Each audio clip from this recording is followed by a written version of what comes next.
Добро вечер.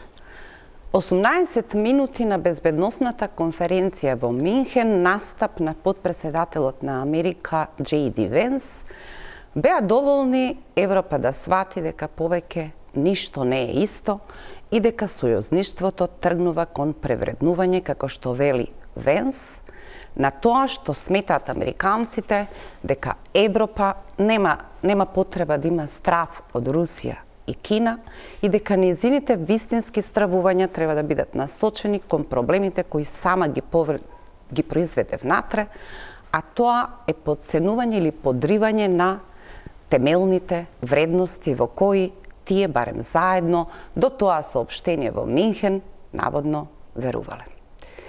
Изборот на Вашингтон во кој вели Венс стигна нов шериф, значи најпрвин превземање на наративите, нивно обработување и потоа нов пласман во некаква нова лекција за демократија и вредности.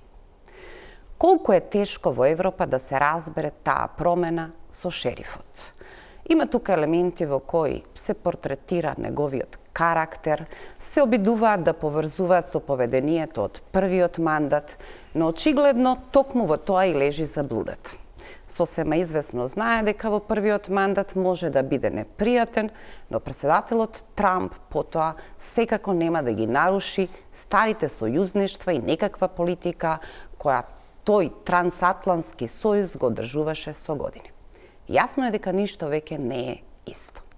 Дали за почеток екипата во Вашингтон е одлично подготвена комуникацијски да ги сведе и очисти сите наративи од оние таленти во Европската Унија кои знаат да напишат соопштенија кои ништо не значат, а дури и во околности на најжестоката недела во разменувањето на аргументи, замислете во понеделник на 3 години од крвавата војна во Украина, министрите на Европската Унија ќе потврдат нов 16-ти пакет за санкции кон Русија.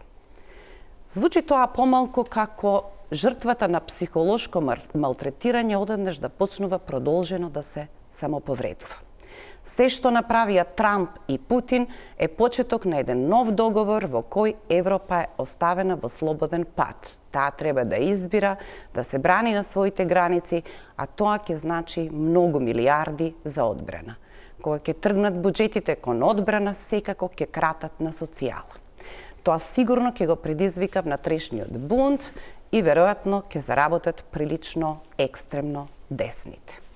Дали е тоа посакуваната опција на Трамп со ништо да не ја загрози Европа, но да ја остави да потене во внатрешните проблеми кои инаку споро ги решава? Каде гледа Македонија? Од Минхен, премиерот замина на конференција на републиканците во Вашингтон. Америка на прво место, да, за Вашингтон и за незиниот председател, но очигледно и за Скопје. Америка на прво место. Има ли доволно причини за страв и потреба за некоја друга анализа на кое копно сме, кои се нашите предизвици и дали воопшто може да се одржи тезата каде оди нашиот брод, одговорот да остане во онаа класика и со едните и со другите. Македонија има стратешко партнерство со Америка, но исто така и свежо потпишан договор со Европската Унија за усогласена надворешна и безбедносна политика. Ако тие две нешта се помалку ќе можат да одат заедно, тогаш дали треба да очекуваме од македонската дипломатска иницијатива дека ќе почнеме да размислуваме за нијанси кои да речеме во овој момент можеби српскиот председател го права тој кој што ќе може да им објаснува на сите на Западниот Балкан дека знаел да ризикува, умел паметно да игра и сега од оваа разврска тој нема да биде во никаква криза. Можеби ништо од ова не е точно. Можеби само се работи за комуникацијски алатки на еден, како што велат, агенс на хаосот од Вашингтон, кој што се обидува само да потврди дека ништо во предизборието не било лага и дека кога Трамп ќе каже, тоа веќе утре ќе стане вистина за сите.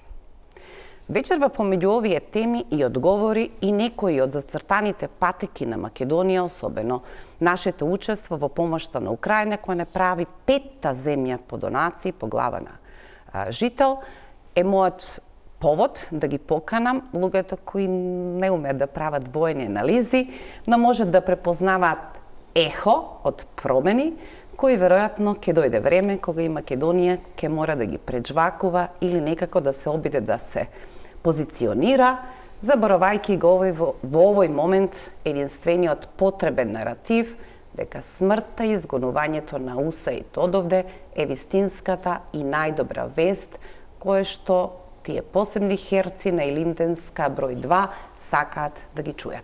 Добро вечер за Гордан Георгиев. Добро вечер. И добро вечер за Петар Арсовски. Добро вечер.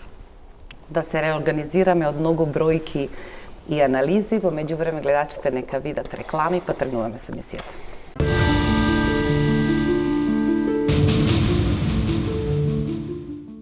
Да. Петар, за почеток, повеќе ќе ме интересира овој појавен комуниколошки аспект. Трамп и во првиот мандат беше човек кој кажува повеќе, кој што некои од своите високи службеници ги отпушташе тогаш на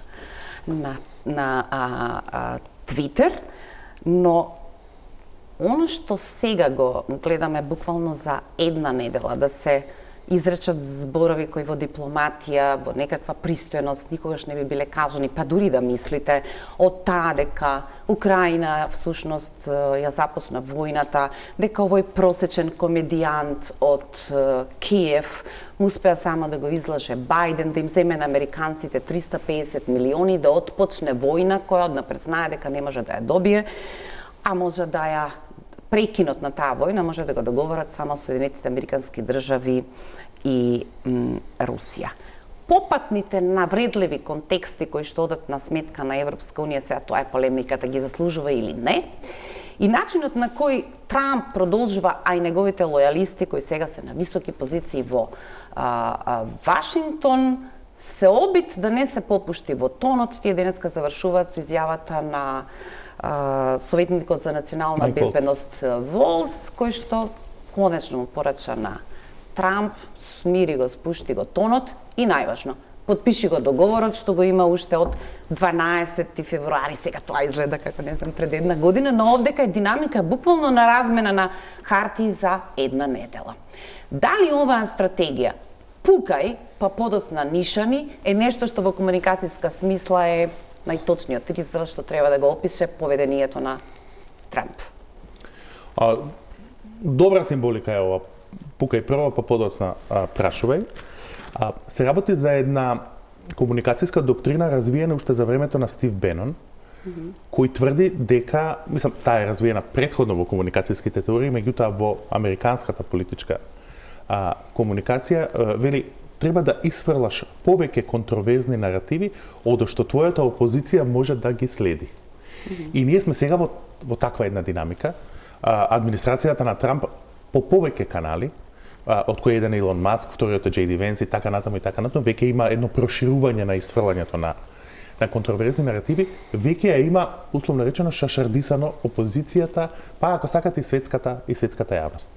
Трамп доминира во над 50% од светските медиумски наративи, дури и во Македонија во моментот. Значи, Трамп е веста. Таа комуникацијска стратегија има за цел да го избрише одговорност, отчетноста за кажаниот збор.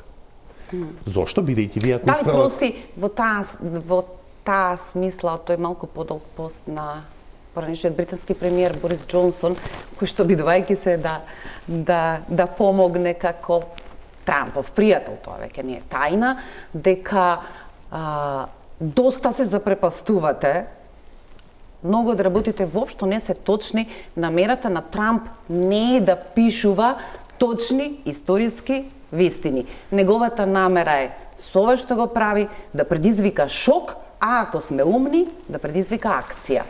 И не само тоа, неговата намера да биде погласен од неговите опоненти. Тој смета дека да бидеш погласен е поважно од тоа да бидеш во право. И има уште нешто кое треба да се анализира, тоа е дека Трамп е исклучително талентиран комуникатор. Неговиот начин на комуникација реално ги најде неподготвени и Европската унија и меѓународната заедница, но и неговите опоненти и администрацијата во САД. Неговото инсистирање на брзи пораки на социјални медиуми, на цврсти наративи контроверзни во кои дури соочен со обратни факти стои на својот наратив да не попушта никаде и така натаму, на почеток се покажуваат како успешна комуникацијска стратегија. Вие имате плејада американски медиуми, меѓународна заедница, кои се реално чекор зад Трамп. Додека тие се бават со тоа што кажал тој завчера, тој веќе зборува нешто што е за утре. Сега. Таа комуникацијска стратегија носи свој ризик. Емпиријата покажува дека голем дел од неговите иницијативи не завршуваат во реални имплементирани политики. Токму заради тоа, тој мора да примени така наречена геко стратегија, а тоа е мораш да трчаш брзо по површината на водата, зашто ако застанеш ќе пропаднеш. Така што мислам дека треба да очекуваме уште повеќе контроверзни наративи од администрацијата на Трамп. Гордан, одлично ми ова додека зборува Петар и опишуваме сега некакви имиња на луѓе кои во овој момент не се во тој прв круг, што би рекол нашиот пример, не се во периметарот на Доналд Трамп, но се важни од првиот мандат, а можеби полезни за разбирање дека тоа што претходно се отфрлало како некаква релеванција или намера, сега можеме да го видиме низ еден говор на J.D. Vance, кој што кога објаснува за потврлањето една од важните ставки, тоа го прави на една недела пред изборите во Германија, беше јасно дека пораките за одбивноста или тој така наречен огнен зид што се поставува кон екстремната десница без оглед колку гласови добива, го сметаат за крајно недемократски чин. Посетувањето дека Стив Бенон дојде во замок во Италија во првиот мандат на Трамп, и тоа беше ситуација во која буквално тој требаше да биде главниот учител или собирач на екстремната европска десница, која треба да го култивира својот наратив, да се обучи, како би рекле, како што е Аденауер академија за конзервативни, пристојни европски десници. Тоа требаше да биде овој штаб во замок во Италија. Немам информација дека нашите десничари биле воопшто или не биле, но еве засега Мага има само своја подружница во Португалија, може да биде и во Македонија, зошто да не.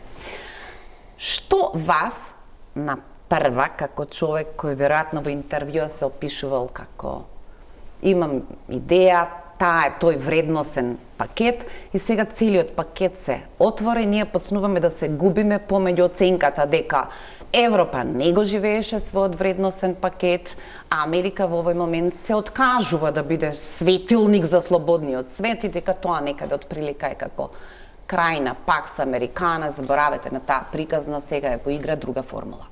И се ситиме при тоа, така? Гледајќи ги, обсервирајќи ги тие работи. Добро, тоа е веројатно позицијата, ова нас не тангира, сега е.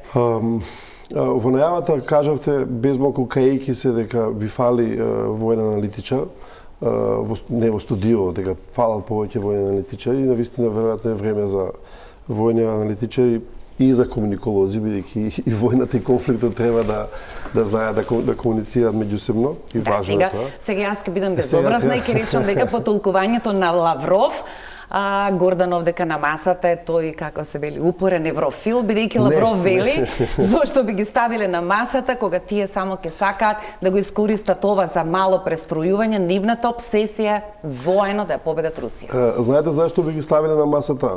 Хипотетички, затоа што социолог, социополитолог, ќе кажам за малце социопат, се обидува да ги гледа работите на, да речеме, на начин на кој што ќе може да се детектираат евентуални причини. Причините ни овозможуваат полесно да ги сватиме феномените што случуваат, бидејќи овој комуниколошки надпрва кој што ќе биде очигледно маратон, како што вика Пеџа, е невозможно да го следиме, бидејќи од ден на ден ни се менуваат ставовите, ни се менуваат вистините.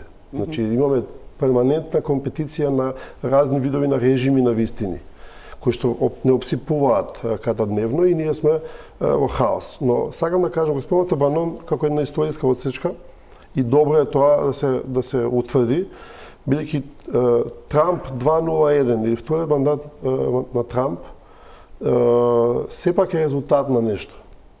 На нешто што е долго, ако сакате можеме да разговараме тоа минимум 30 на години ферментирано и во главите на луѓето, и во главите на мислителите, и во главите на лидерите на светската политичка мапа. Трамп е моторот, погонското гориво, но не е кауза прима на целата приказна. Јас би сакал да наведам неколку политолошко-социолошки причини кои што мислам дека се битни и мислам дека е битно за да ни дадат контекст во работава. Бидејќи се случува големо преуредување на светот, мислам дека македонската јавност недоволно е инфицирана со информации, со анализи на таа тема и мислам дека прилично површно ги гледаме работите. Ги гледаме како условно кажано седиме со попкорн пред телевизор и гледаме што ќе се случи следниот ден.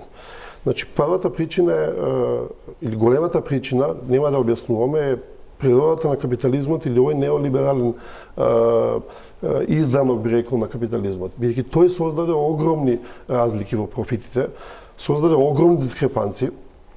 На бранот на тој капитализам ни се случи на глобализација во последните 30-40 години, која што дополнително го акцелерираше тоа, пред се зборно за економско-финансискиот глобализам, кој што не е умрен. Со оваа изолација која што кажуваме дека Америка фрст и сака Трамп да изолира Америка од светот. Гласале сега на оваа конференцијата на републиканците на која е заминат и нашиот премиер, една од трите декларации се однесува на крај на глобализмот. Така е, ама тој во финансиската смисла нема да умре бидејќи Трамп е еден од носителите на глобализмот. И еден од луѓето и лично кои што профитирале од тој глобализм. Третата работа е она што неверојатно разборуваме 2025 година, тоа е дека потребата за доминација и моќ во светот како што е поставен постои уште. Бидејќи големите држави особено, па и помалите, го сметаат светот за претесен, сметаат дека имат премногу непријатели околу и цело време сме во некаква перманентна битка, не само за вооружување, туку и за да видиме до каде може да простреме нашата моќ и имагинација во таа моќ. Неверојатно дека ни се случува Украина во 2025, неверојатно дека Газа ни се случува, бидејќи по друга страна имаме толку културолошко општествени придобивки, од, да речем, богатство, богати народи, богати држави и така натаму, до овие индивидуални права кои што до вчера безмалку, пред да постои Трамп, цветаа во либералниот свет. И четвртиот дел е токму ова, индивидуализмот како, да речеме, една доминантна идеологија во последните 30 години, особено после падот на Берлинскиот зид, која што е еден вид на дел од либералната демократија, која што научеше дека се може.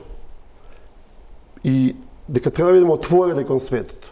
Индивидуализмот кој што би требаше да биде левичарска позиција, но всушност стана позиција на сите, на левите и десните. И левицата ја прегрна глобализацијата.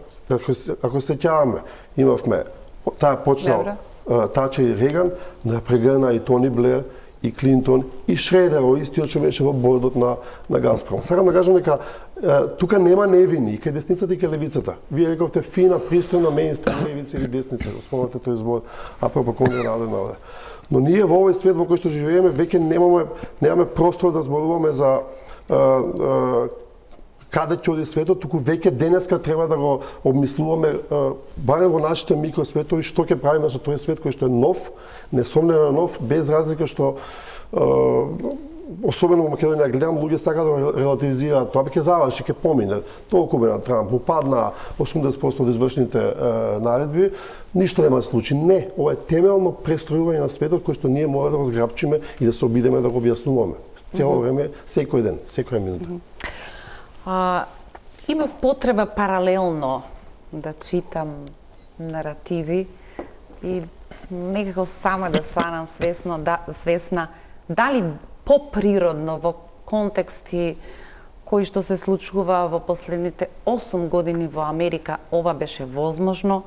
Наспроти тоа големо мртво море во кое не можете дури на Google да се подсетите кога е првата изјава на Макрон за нова Европа, а веќе на вториот контролен момент да речете, чекайте, и ние бевме жртви на таа негова приказна дека прво ќе правел нова Европа, па потоа ќе ја проширувал со такви како нас. Методологија. Да, изгледа смешно дека ние сега некаде треба да се пикаме во тие големи приказни, но секој од епизодите сведочат всушност за непосветеноста или сигурноста на Европа за тој голем чадор кој што го има од Америка, тоа е и нуклеарен чадор, тоа е меѓу другото и чадор од најголемата и најспособната војска, и тоа е тој создаден на наратив, ги делиме заедничките вредности, тие заедно не носат во однос кон другите.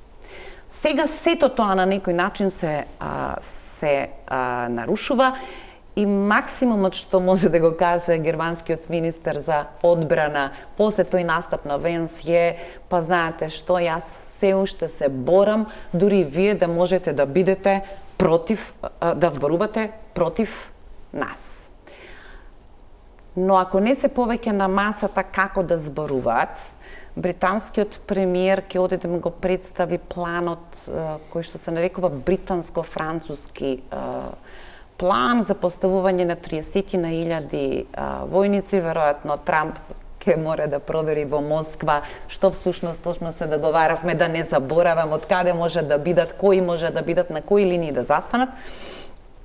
Самиот назив француско-британски план покажува дека расцепот внатре во ЕУ е интензивен. На таа листа ги нема Италија, Шпанија и Германија, кои очигледно се противат на планот да се распоредат внатре во Украина мировни сили, кои што веројатно би го наблюдувале договорењето помеѓу Вашингтон и Москва, а потребно е за тоа Америка да даде гаранции дека ќе ги штити да не бидат глинени гулаби во евентуалната трета инвазија на Русија.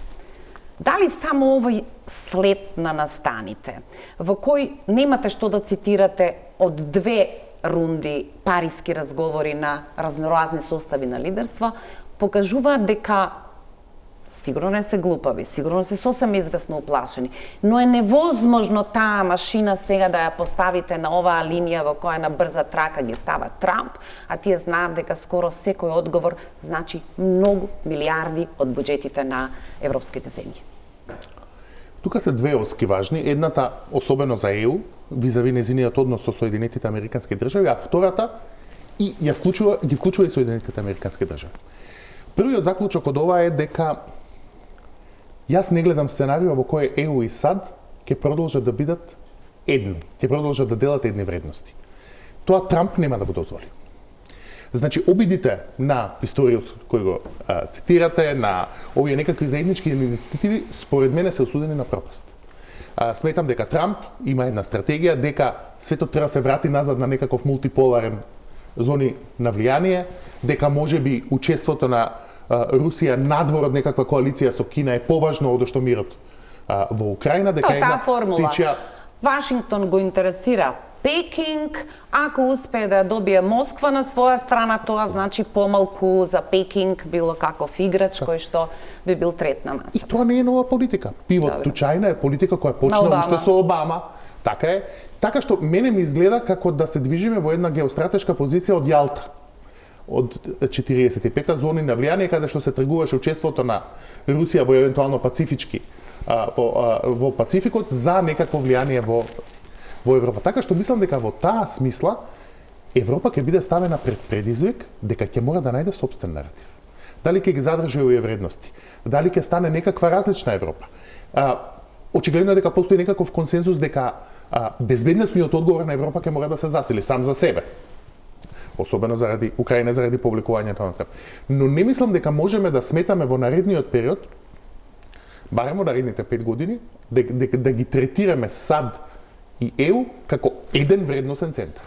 Тоа ќе биде невозможно и во твојата најава ти рече дека Македонија ќе мора да ја следи политиката на Вучич, која условно речено сваќа дека се тоа два различни центри и мора да игра помеѓу тие. Вториот заклучок, кој повеќе се однесува на ова распоредување трупи е, тој важи и за Соединетите Американски држави и Европа. Не можете да бидете вие геополитичка и геобезбедносна сила, а да не сакате да пратите и да искористите војска. Тоа важи за Соединетите Американски држави и за Европа. Значи, овие планови ќе ставиме 30.000 војници, ама тие ќе бидат техничка подршка, ќе снимаат само со дронови или само ќе пишуваат извештаи. Не бива таа работа. Особено не бива на активно бојно поле во Украина. И тоа не бива ни за Соединетите Американски држави, ни за Европската унија. Тие што сакаат да ја проектираат својата воена моќ во политичка смисла, ќе мора да ги изложат сопствените воени капацитети за таа воена моќ да ја проектираат, особено бидејќи сведочиме во последниве неколку денови како што зборувавме на продори кон минералните суровини на Украина, освојување територии и така натаму и така натаму. Колку брзо Европа може да се преориентира на тоа прашање, но во таа смисла мислам дека е рано да и пресудиме на Европа дека не може да го стигне тој. Сепак Европа е логистички, а и воено подобра позиција да распореди некакви мировни сили во Украина, одошто Соединетите Американски држави. Сакам да спорам. Имам право. Значи, не спорам во геополитичкиот дел дека е така и дека при тоа сум скептичен како ќе го најде во Европа, кај што стварно нема еден телефон во моментов кај се свати, како ќе го најде таа симбиоза како ќе направи, но важно е ако може да направи. Дека би сакал да го спорам делот дека Америка, САД... Прости, Гордан. Звучи ли сега во сосема друга светло изјавата на Орбан, ЕУ нема што да бара на масата? Тој почеток на расправата, зошто не сме и ние, не може решение за Украина без Европа, самата Украина не може тоа, Америка и Русија сами да го договарат. Орбан вели, ЕУ нема што да бара на таа маса, таа маса треба да се заслужи со дипломатија и водство, што веројатно смета дека Европа го нема. Тоа е обид сега да покаже дека бев повидовит од вас. Јас сум тој што отиде во Москва додека претседававме со ЕУ. Во истиот тој мандат отидов и во Мар-а-Лаго, тој се уште не беше претседател на Америка, а вие напишавте од Брисел безброј соопштенија, оценувајќи дека тоа е мој личен луксус. Значи, ние можеме да подголтнуваме, ама тешко на масава би можело да го споиме сега, изјавата на Орбан. Бидејќи на вистина, длабоко гледаме дека Европа во моментов не е за на масата, бидејќи изфрлена од масата.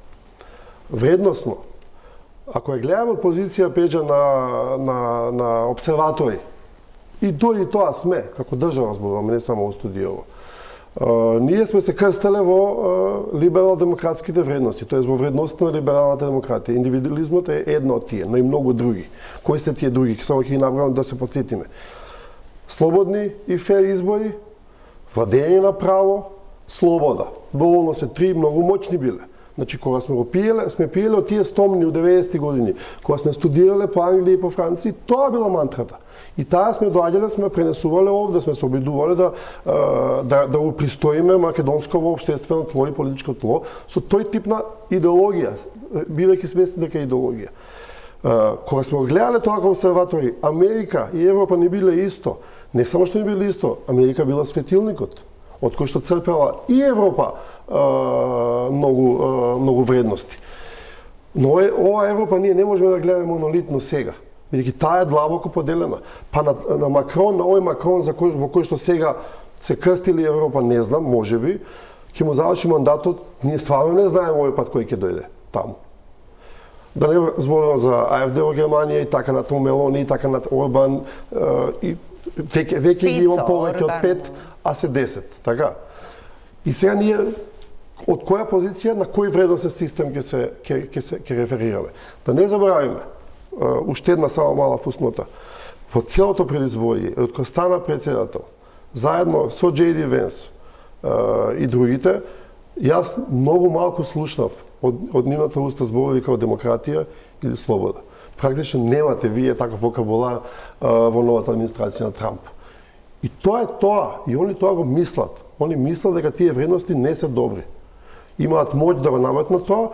Прашањето како сега ние ќе се поставиме, ние како мали и овие други кон кои што аспирираме Европска унија, како големи кои што би требало да не бранат и нас во вредностна смисла. Не, кога ја опишуваат на Европа зошто потфрла кон темелните вредности, проблемот е на брзиот превод во Вашингтон што сега значи имено тој збор.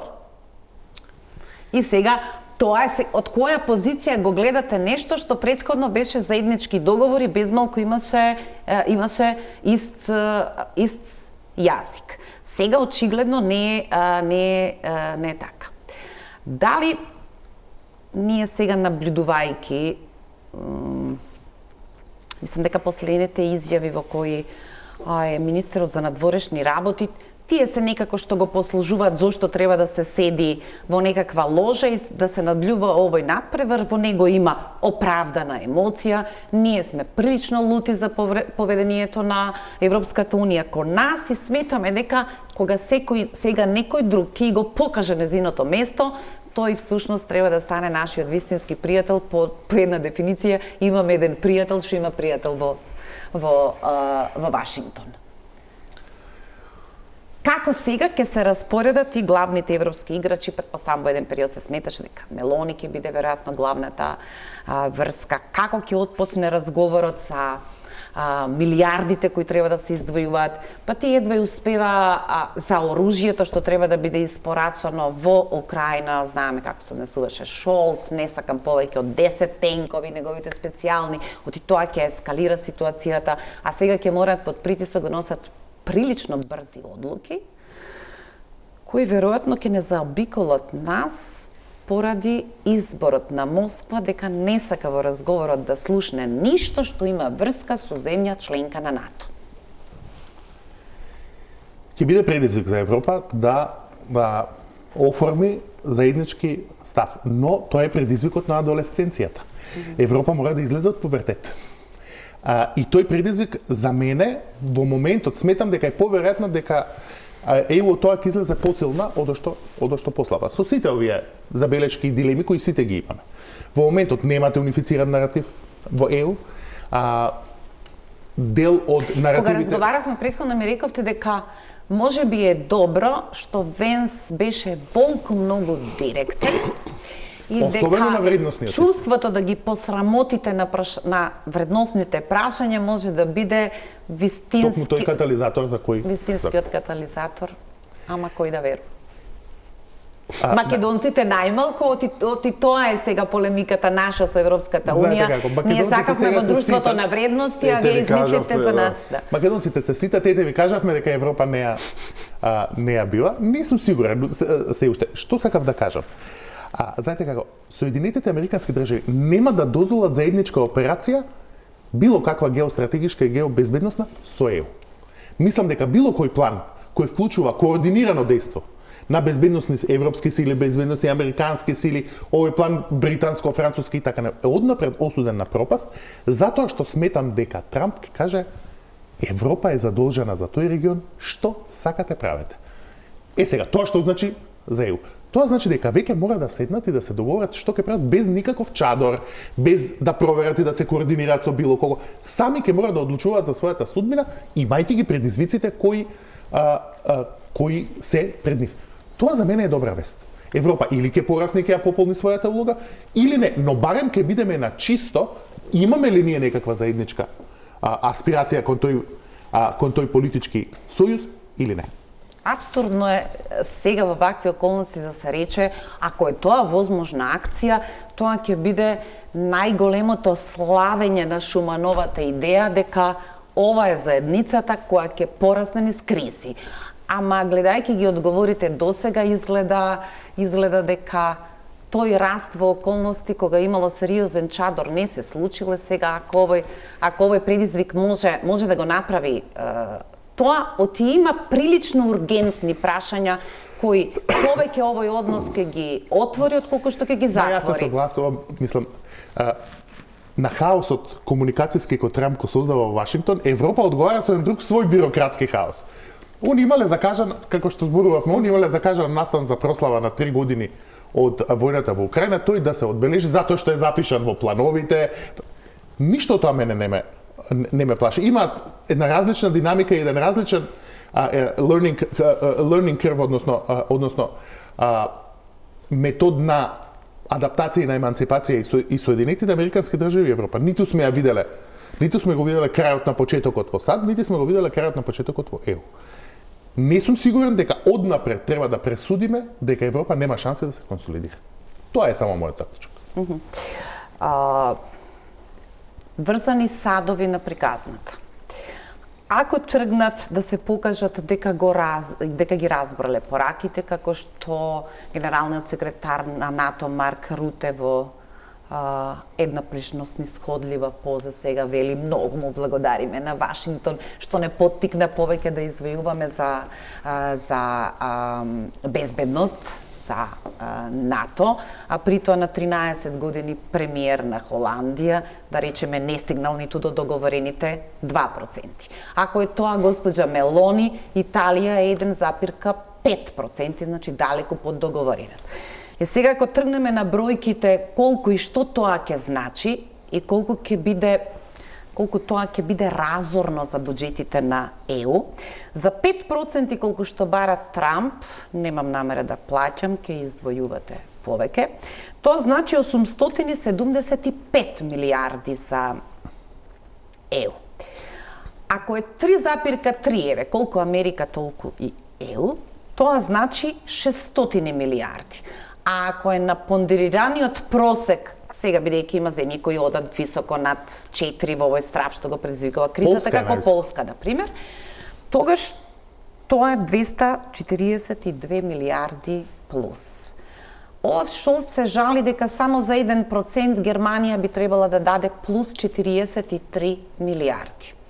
И тоа е хаосот на бројките за кои секој од нив се свесни дека ако даваш повеќе таму, ќе има помалку социјални програми, ќе има проблеми во другите сфери и дека тоа пред гласачите, пред граѓаните ќе ги носи се повеќе кон десно.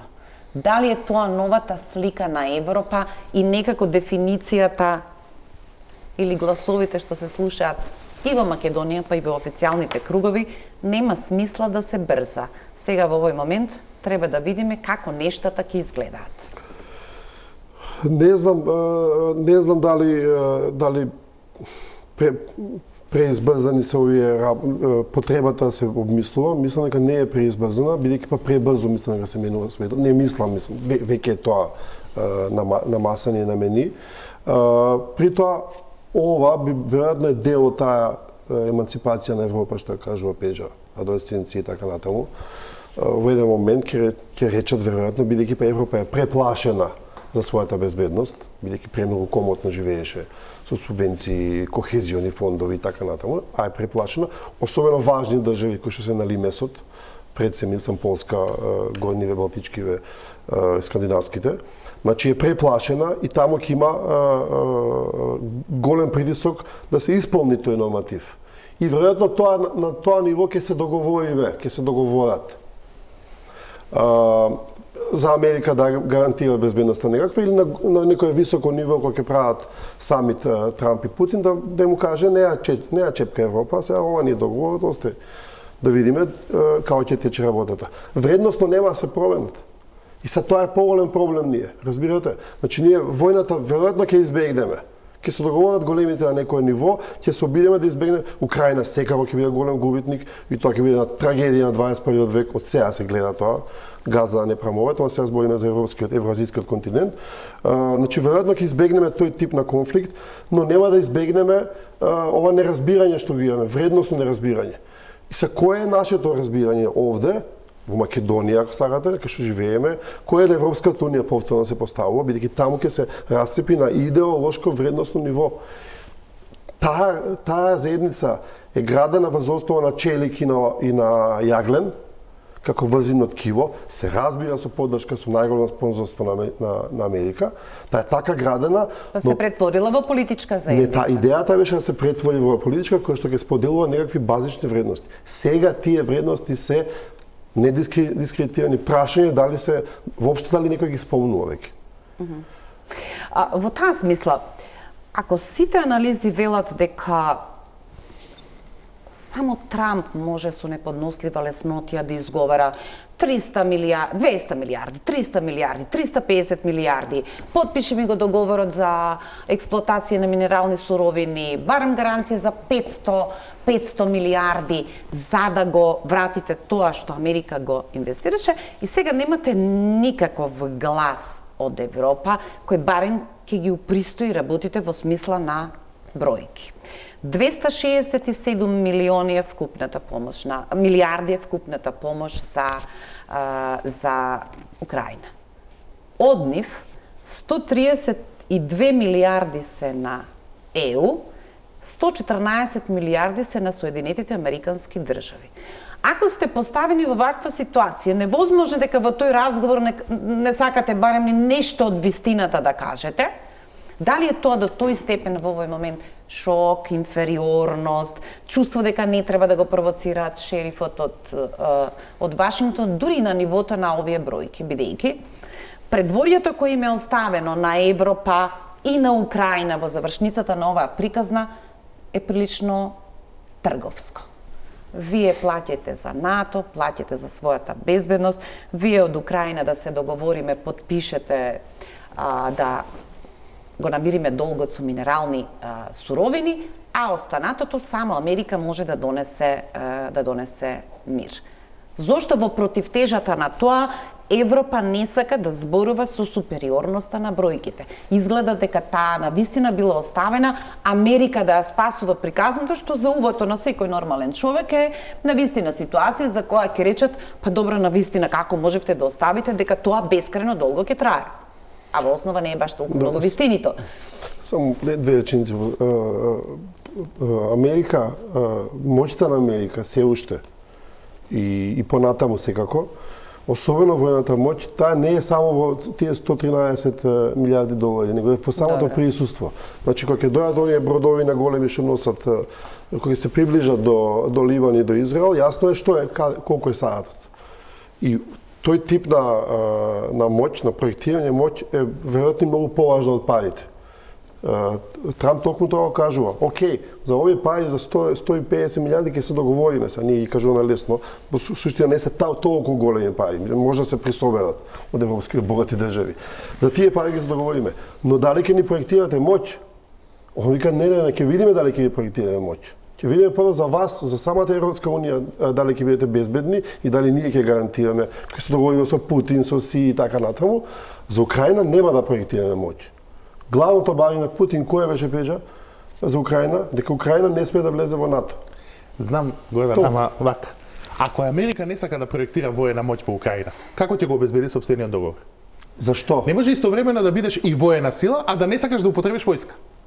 Невозможно е да ја проектираш својата воена моќ ако бегаш од распоредување трупи во Украина. Како ќе го гарантира самиот договор кој Трамп го бара, како ќе го гарантира во Украина? Сакам да кажам, истото важи и за ЕУ.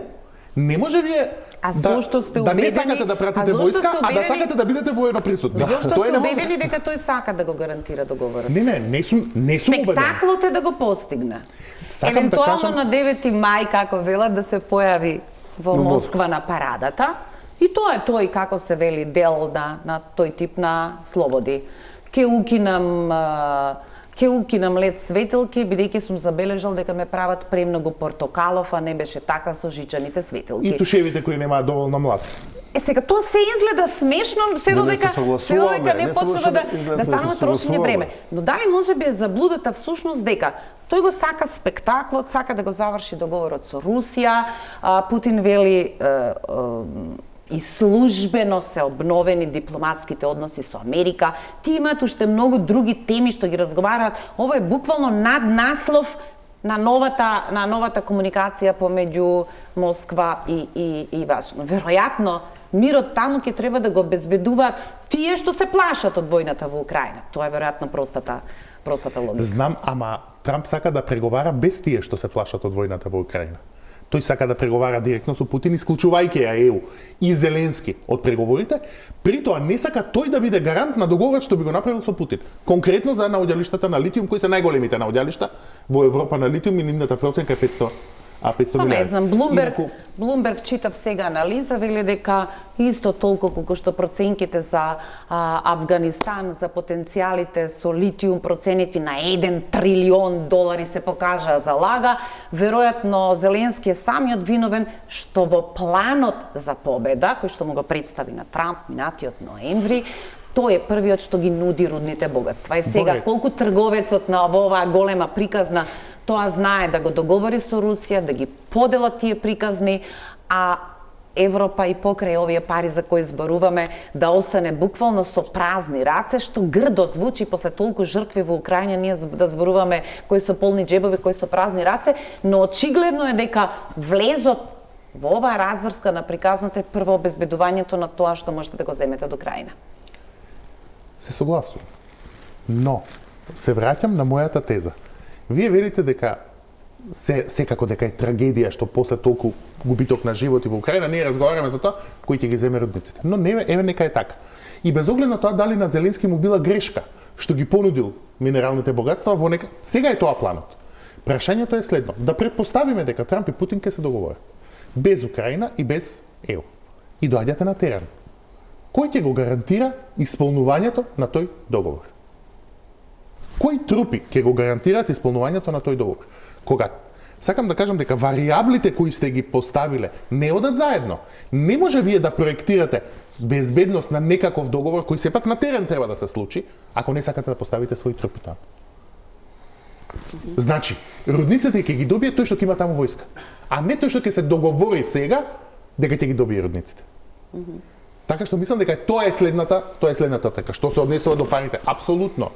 Точните се бројките, 53% е помошта воена на ЕУ во Украина наспроти САД, а во хуманитарна помош, која вклучува храна, облеки, соодносот е уште поголем, над 60% е ЕУ, и се додека се работи само за пари, ЕУ нема проблем.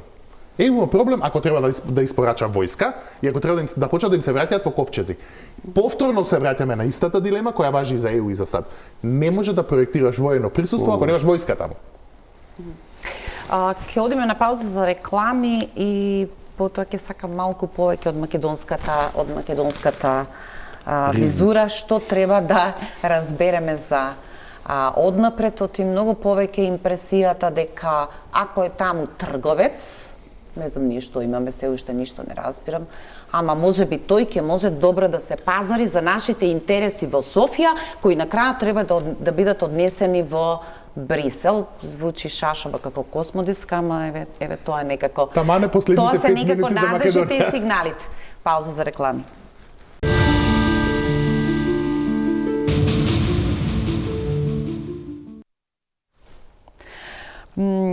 Ѓоргиев,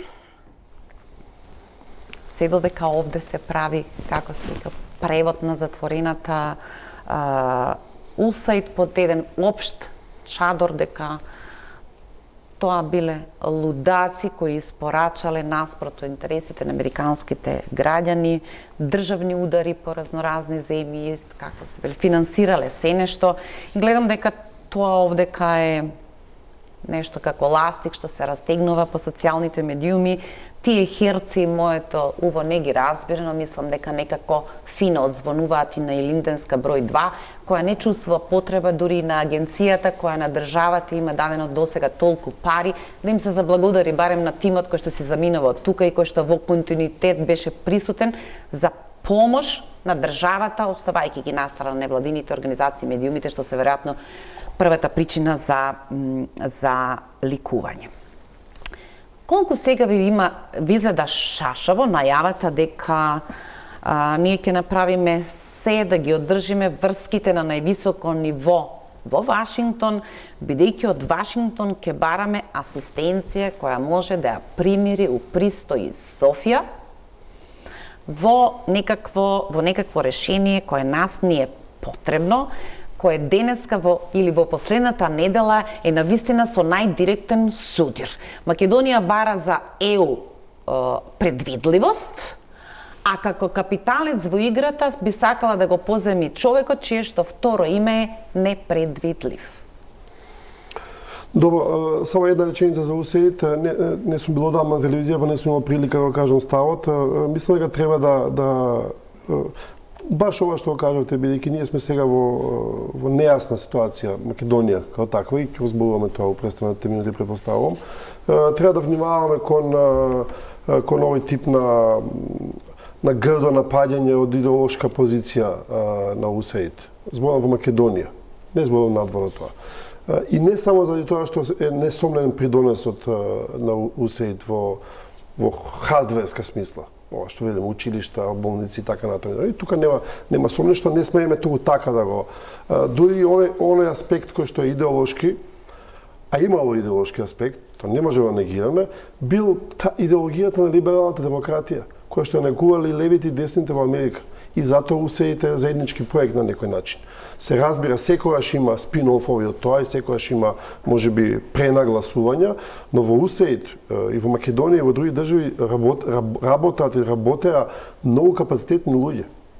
Со многу знаење, со многу љубов кон татковината на крај крајшто, без разлика на нивните идеолошки или можеби идеолошки, а политички ставови. Мојот став е, јас мислам дека дел од тие луѓе ќе се прегрупираат, зборам сега на глобално ниво, зборам пред се во Америка, и ќе бидат некаква точка на отпор према администрацијата на Трамп. Ќе некои ќе бидат силни. Во овој момент не се толку силни.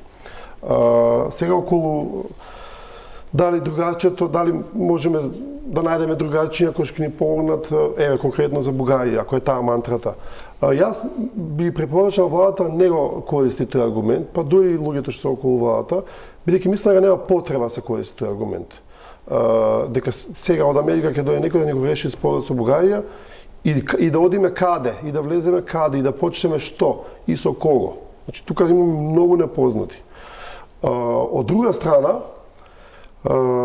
настрана важната геостратешка позиција на самата Бугарија како земја на фронтот или на лимесот исто така. Од друга страна, да бидеме индулгентни кон било која власт која што во моментов се наоѓа во Македонија, што правиме? Вие сте премиер, имате влада на министер за двоешни работи и велите, добро, сега што правиме? Кај сме ние како Македонија? Имам другарче во Вашингтон, ќе одиме кај другарчето. За 3 пати оди, окей, малце превише можда 3 пати. Ама со Европска унија што правиме? Немаме простор, немаме кај да се јавиме, немаме другарчиња во Европска унија, немаме со кого да комуницираме, немаме како да го откочиме патот. Така што не знам дали можеме толку да ја замераме дека таа хистеричка. Ке изгледа дека сосема непристојно и непрофесионално правам спојка како меѓу неа да нема временска дистанца, бидејќи таа не беше потрошена во Македонија. На дебатата на која што учествуваше на Михенската конференција премиерот Мицковски ја заврши со порака среќен пат за Албанија и Црна Гора во ЕУ. И од таму замина за Вашингтон. Ако можам да ги поврзувам во некаква символичка смисла, тие веројатно веруваат дека вистинскиот момент за интермецо сега ова дополнително ќе дојде како светот лудува, немаме потреба да исчекориме, дајте да си бркаме дома работа, еден повик локална самоуправа, еден кредит фирми, можеме ние како се вели да се справуваме со прашања, план за раст од ЕУ, нешто пари ке стигаат. Се обидувам да препознам има ли воопшто простор за на тој начин да ја собереме нашата приказна и да го попречиме своето исчитување кое треба да не донесе до зборот моментум, за да не дојде време дека ќе правиме емисии за темата моментум, што беше тоа, откако веројатно целосно ќе го прокоцкаме. Јас мислам дека погледот дека нема зошто да брзаме кон ЕУ бидејќи таа од понеделник ќе се распадне. Е едно наивно гледање на работите и малку неодговорно. Ви имате ситуација во која имате експоненцијално зголемена нестабилност во светот секој ден, се повеќе и се повеќе. Погодете кој најмногу губи од светска нестабилност? Најмалите држави и те што се најслабо интегрирани. Така што мислам дека за Македонија е неодговорно да го има тоа поглавие од својот развој кон ЕУ незатворено во ваков период. Подобро да ја делиме заедничката судбина на ЕУ, која не знаеме каква ќе биде, одошто сами да си ја кориме својата судбина, гарантирам дека полошо ќе поминеме. Секогаш сме поминувале полошо и сега ќе поминеме полошо. ЕУ мислам дека има еден нов апетит. Итноста од консолидација некаква во ЕУ може да отвори некакво мало прозраче, не сум сигурен дека ние тоа ќе го искористиме, а и не сум сигурен дека и Бугарија нема да се однесува предаторски кон нас во таа смисла, дека токму ќе не остави на ветрометина, притискајќи со своите услови, но сигурен сум дека ЕУ ќе ги забрза постапките за Албанија, Црна Гора, дури и Молдавија, и дека ќе направат нешто символично за Украина, сега за Украина последно не се знае. Така што тој поглед, ние да се фокусираме дома, дај да видиме кредит, че мислам неодговорен поглед за еднината на државата. Ние таа приказна треба да ја затвориме што е можно побрзо. Дали можеме да очекуваме некаква помош од Соединетите Американски држави, не знам. Бидејќи ние во моментот мислам дека не знаеме ни што да побараме. Ние не знаеме ни што да побараме по смисла на стратешкото партнерство. Не гледам дека имаме некаков план за кој би отишле во Вашингтон, па дури кај Гренел да кажеме, видете, ова ни е планот, дајте помогнете ни во ова и во оваа точка. Борбата за американското внимание е голема во светот, ние сме најверојатно на последната, но ние не смееме да се откажеме од нашата надворешна политика и од нашата стратегија за државата сега, кога ситуацијата станува нестабилна. Напротив, тоа треба да не подгони во побрза имплементација, а не сега да кажеме, видете, и вака и така Америка ќе се распадне, ЕУ ќе се распадне, Русија ќе се распадне, дајте ние да почекаме сите тие кои ќе се распаднат, ние ќе останеме единствени на полјаната. Нема така да биде. Први ние ќе се распаднеме. Особено имајќи предвид дека може да се случи домино ефект на Балканот.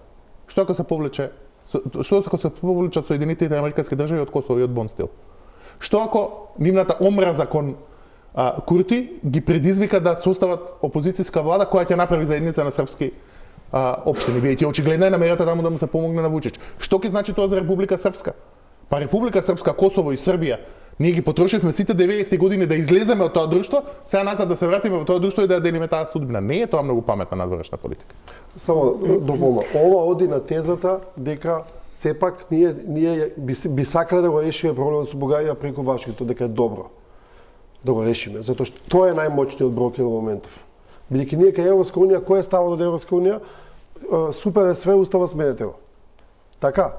Јас мислам дека тоа ќе биде ставот и од Америка. Во ред, може и тоа да биде, и тоа не е ни страшно да биде како такво. Но повторно стратегијата, ако оди преку Вашингтон, ние наидуваме на блок од страна на Европска унија, кој што се уште не знаеме кој е и како ќе се однесува. Но, дополнително на ова, точно дека може да влеземе во пакет. Еве, ако се разврзува Украина, русите го кажуваат тоа. Нема НАТО, има Европска унија. Пораките на Мицковски од Брисел се токму спротивното. Патувајте. Пренагласени се, согласувам. Тие се пренагласени, не се добри као пораки, затоа што тоа кажува дека овде во дворот, кај сме предводјето, ние бараме... Добре, јас сега сечам секвенца, се разбира има друг контекст, затоа што беа поврзани со препораката. Сега кога ние сме овде, дека живееме тука и дека таа ни е аспирацијата, па ако ништо, ако не вредносно економски. Немаме уште многу време, но губина би се уловиле, а имав такви во мојот круг кои велат добро. Што е тоа што беше неточно во настапот на Венс или беше брилјантна рецензија на ЕУ, ќе ви кажат поголемиот дел, кој што ја живеат фрустрацијата, траумата, зошто сме постојано во тој чуден круг со едно чувство на жртва, иако сметаме дека дадовме многу. Поуките за односот кон европската десница беа сосема свесно дадени поради изборите во Германија, отворената поддршка која тие имаат кон АФД. Меѓутоа, во исто време, кога велат дека мора да се почитува гласот на народот, не тоа што го направивте во Романија, поништивте прв круг на претседателски избори, не тоа што го правите со огнениот ѕид, обидвајќи се да се заштитите од луѓето за кои гласале многу луѓе, кога е во прашање интересот на групата, дори не можам ни да речам, сте и департментот официјален Вашингтон, тогаш Гренел е слободен да напише на 3 февруари пред избори на Косово дека Курти ве лаже, тој не е доброто момче за Вашингтон, а откако на Косово тој ќе биде убедливиот победник на изборите. Сега не важи истото правило за така наречениот огнен ѕид.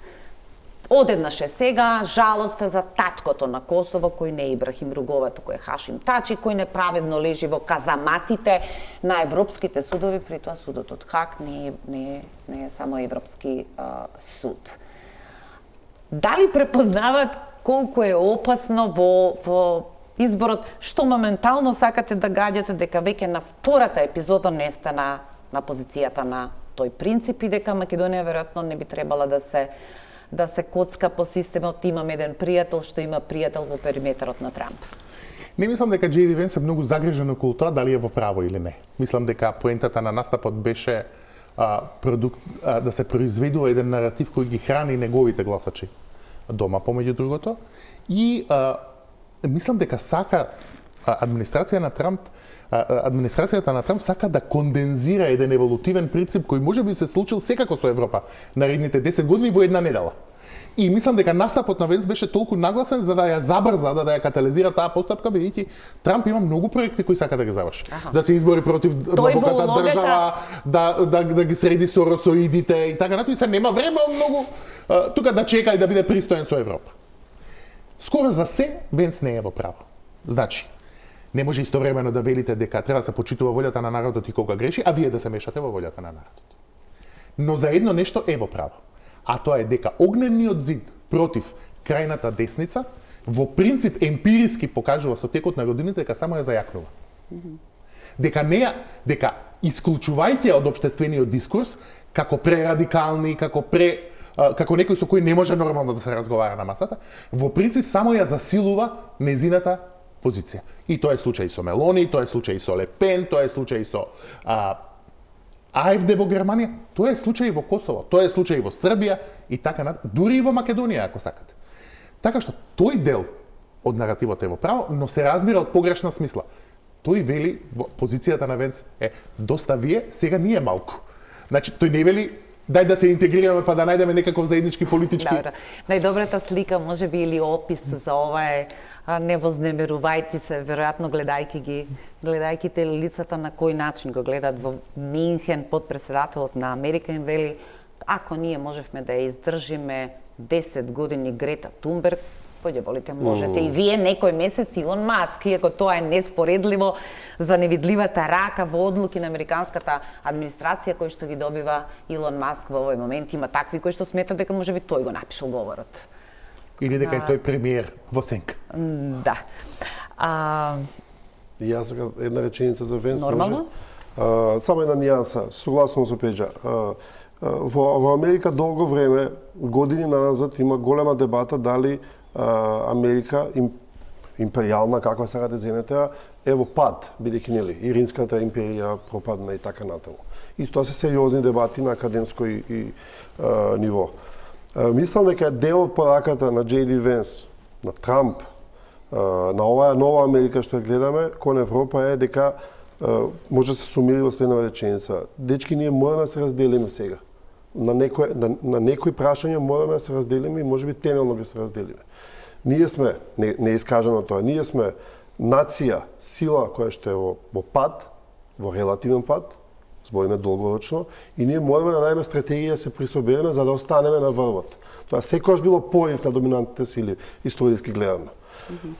Но и порака клуча кон дома. И дома не ни е добро. Знаете дека и дома не ни е добро. Бидејќи многу сме поделени, тие се дел од поделбата и се дел од авторството на таа поделба, го разговаравме тоа, многу е тешка ситуацијата и во самата Америка мораме да се прегрупираме, оставете ни простор да најдеме други стратегии. Ќе видиме што ќе правиме со вас. Сега за сега важен не само Комонвелтот, тоа се Велика Британија, Австралија, Јужна Америка до некаде и Канада. После Трудо се разбира. Го чекаме сега да падне за да ја купиме или да стане 51 шлинка. Нашиот термин за вечерва истече. Се надевам нема да изгледа како луксус, барем и во она што го нарекуваме политичка сцена, дека ќе слушнеме по некој глас кој се разликува од тоа што обичен човек ќе седне и ќе напише на социјалните мрежи, кој ќе има некаква смисла, кој ќе има некаков повик за за дебатот и мислам дека доаѓа времето кога ќе треба да се реосмислуваме, прито тоа не значи дека треба да избереме дали Вашингтон или Брисел, но има тука некаков филигран, некакви детали кои сигурно мора да ги дотераме оти. Ако се околу нас се менува, ние не можеме да речеме дека ние си остануваме на стариот зацртан патот и патот, веројатно сега има малку повеќе слепи улици. Благодарам што вечерва бевте мои гости. Почитувани, благодарам што не следевте, останете на Телма телевизија. Пријатно.